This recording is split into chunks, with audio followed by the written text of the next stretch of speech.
Hello friends, मेरे कर उन्नीस स्टोरी वीडियो जिसका नाम mister become king of the news season 1 का एपिसोड 14। आपने प्रीवियस एपिसोड को नहीं देखा तो जाकर देखिए, लिंक डिस्क्रिप्शन में दिया हुआ है। में कबाब साहब को दिखाया जाता है जो मिचिको से कुछ बात कर रहे होते हैं। वो कह रहे होते हैं कि मिसो हमारा एक प्रकार का दोस्त ही है और तुम्हारे दोस्त को कोई परेशान करेगा तो तुम्हें कैसा लगेगा मिचिको।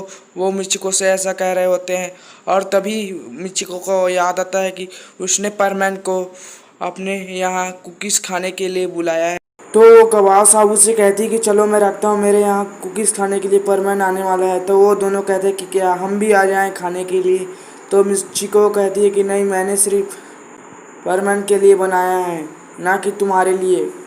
कबाब साहब से गुस्से से बात कर वो उस कॉल को एंड कर देती है और हम देखते हैं कि वो अब मिसू के पास कॉल को लगाती है। हमारा मिसू कॉल रिसीव करता है। वो कहता है कि कौन है और उधर से बोलती है कि मैं मिची को बोल रही हूँ। पर मैंने कहा था कि वो मेरे यहाँ कुकीज़ खाने आएगा क्योंकि मैंने उसके लिए कुकीज़ बनाया है। और यहाँ पर हमारा जो परमैन होता है यानी कि मिसो, वो भी खुश हो रहा होता है कि अब मुझे भी इसी बहाने मिचिको के हाथ का कुकीज़ खाने मिलेगी। लेकिन जो मिचिको होती है वो कहती कि तुम परमैन को भेज दो। और हमारा प्यारा मिस्सू रिप्लाई देते हुए कहते कि ठीक है, मैं उसे भेज दूंगा। और वो जब अपने बारे में पूछने लगता है कि क्या मैं भी परमैन के साथ तुम्हारे हाथ का कुकीज़ को खाने आ सकता हूँ, तो वो कॉल को एंड कर चुकी होती है पहले, क्योंकि उसने सुन लिया था कि वो भेज रहा है। इसीलिए वो कॉल को एंड कर देती है और मिसो की आगे की बात नहीं सुनती। और यहाँ पर हमारा मिसो होता है, अपने फ़ोन को देखता है तो उसने कॉल को एंड कर दिया होता है।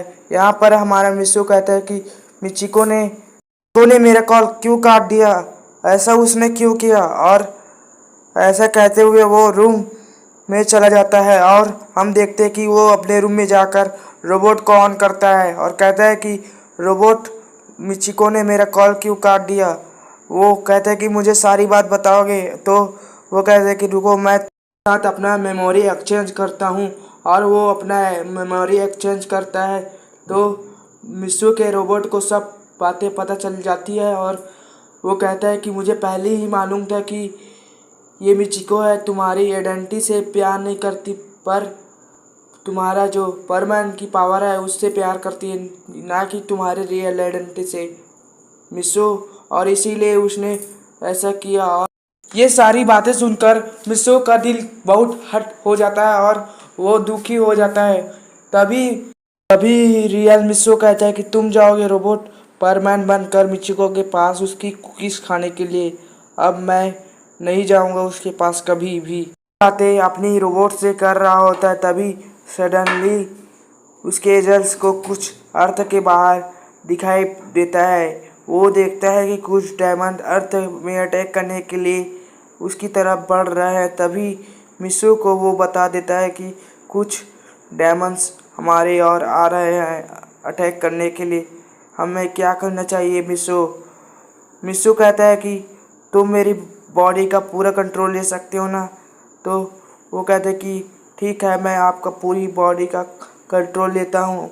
और वो पूरी बॉडी का कंट्रोल ले लेता है और हमें दिखाया जाता है कि मिसू का एजल आर्मर होता है वो बहुत नेक्स्ट लेवल का होता है, जो कि सिल्वर कलर का होता है। और हम देखते हैं कि हमारा मिसू होता है वो पूरी तरह से आर्मर से लैस हो जाता है और उसकी बॉडी पर एजल कंट्रोल कर रहा होता है। और वो गाइस, इसमें थोड़ा नॉइस ओवर आ रहा होगा तो उसके लिए सॉरी। तो चलिए कंटिन्यू करते हैं अपने स्टोरी को। वो अर्थ से बाहर आ जाता है और डायमंड्स पर अटैक कर रहा होता है। तभी उसे अचानक बर्डमैन देख लेते हैं। वो देखते हैं कि एक एजल आर्मर होता है एक लड़के के पास होता है, वो अटैक कर रहा होता है डायमंड्स पर।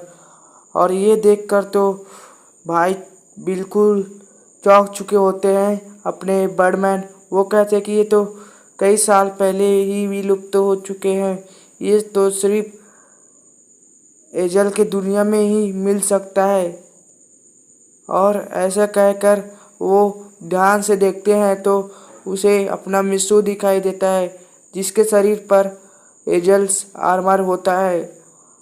और ये देखकर तो बर्डमैन चौंक जाते हैं कि ये तो अपना प्यारा मिशू है और